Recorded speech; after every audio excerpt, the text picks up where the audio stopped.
So I have fallen far behind on sharing with you the daily passages from the language of letting go. I was my birthday and then I just fell behind. So I am here playing catch up, sharing with you January 11th through 15th. And there are some really good things that I hope that you can apply in your life, as well as share with other people that might be going through similar things, that this will be applicable to them. So January 11th focus is letting go of guilt. And I am somebody that was raised by people who parented through guilt, and I find myself feeling guilty over things that are not even mine to feel guilty about. And so this book has really been helpful. And so if you fall into the same thing, I hope this helps you. So there's a good trick that people in dysfunctional relationships use, said one recovering woman. The other person does something inappropriate or wrong, then stands there until you feel guilty and end up apologizing. It's imperative that we stop feeling so guilty. Much of the time, the things we feel guilty about are not even our own issues. Another person behaves inappropriately or in some way violates our boundaries. We challenge the behavior and the person gets angry and defensive. Then we feel guilty. Guilt can prevent us from setting the boundaries that would be in our best interests and in other people's best interests. Guilt can stop us from taking healthy care of ourselves. We don't have to let others count on the fact that we'll always feel guilty. We don't have to allow ourselves to be controlled by guilt, earned or unearned. We can break through the barrier of guilt that holds us back from self-care. Push harder. We are not at fault, crazy, or wrong. We have a right to set boundaries and to insist on appropriate treatment. We can separate another's issues from our issues and let the person experience the consequences of his or her own behavior, including guilt. We can trust ourselves to know when our boundaries are being violated. So today, I will let go of my big and little guilty feelings. Light and love are on my side. So next up, January 12th, finding balance. This is something that I have been working on for the last couple of months and getting better at it each day.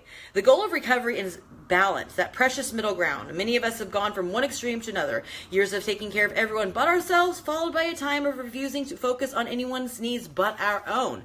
We may have spent years refusing to identify, feel, and deal with our feelings, followed by a period of absolute obsession with every trace of emotional energy that passes through our body. We may succumb to powerlessness, helplessness, and victimization. Then we swing to the other extreme by aggressively wielding power over those around us. We can learn to give to others while taking responsibility for ourselves. We can learn to take care of our feelings as well as our physical, mental, and spiritual needs. We can nurture the quiet confidence of owning our power as equals in our relationships with others. The goal of recovery is balance, but sometimes we get there by going to extremes. So today I will be gentle with myself, understanding that sometimes to reach the middle ground of balance, I need to explore the peaks and valleys.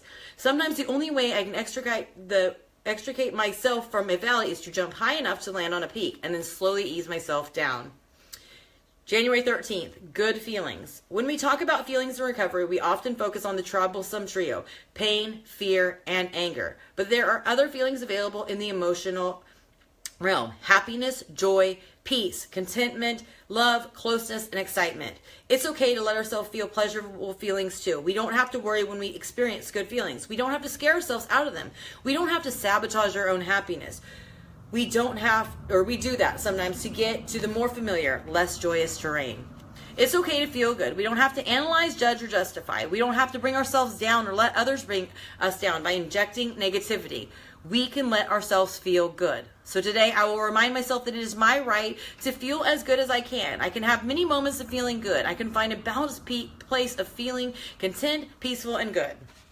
January 14th, accepting anger. Anger is one of the many profound effects life has on us. It's one of our emotions, and we're going to feel it when it comes our way, or else we'll repress it. If I was working a good program, I wouldn't get angry. If I was a good Christian, I wouldn't feel angry. If I was really using my affirmations about how happy I am, I wouldn't be angry.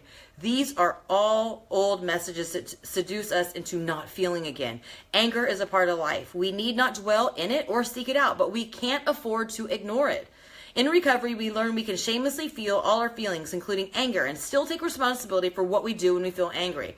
We don't have to let anger control us, but it surely will if we prevent ourselves from feeling it. Being grateful, being positive, being healthy does not mean we never feel angry. Being grateful, positive, and healthy means we feel angry when we need to.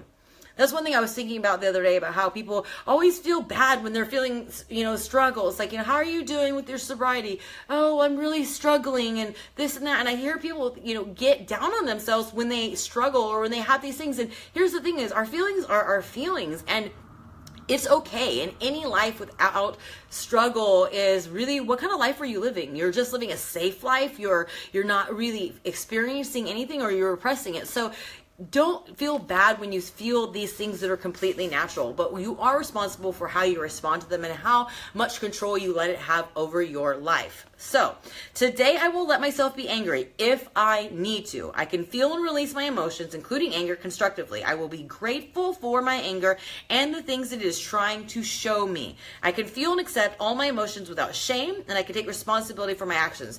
Here's the thing. I was talking the other day about finding your why. And so a lot of times people's why really stems from things that have happened to them in their life that they feel are an injustice. Like for me, my why is to help people feel good about themselves, to feel like they can stand up, to be able to move on regardless of who's working against them, who's conspiring against them, who doesn't believe in them, who tries to hate on them for bettering themselves. And that's because I've had that happen to me. I've had people not believe in me. I've had people get jealous of me. I've had people talk bad about me and laugh at me behind my back, conspire against me. And so those things piss me off. But you know what? I could just stay pissed off, and I could stay a victim, and I could stay angry at people. But instead, I use that as my fire of my why, how to help other people move past that and show them that they can do that. So that is something that is so important, that your anger has a purpose. And so get in tune with that. Stop trying to repress it. Look at it. The things that you feel strongly about, that you feel are an injustice,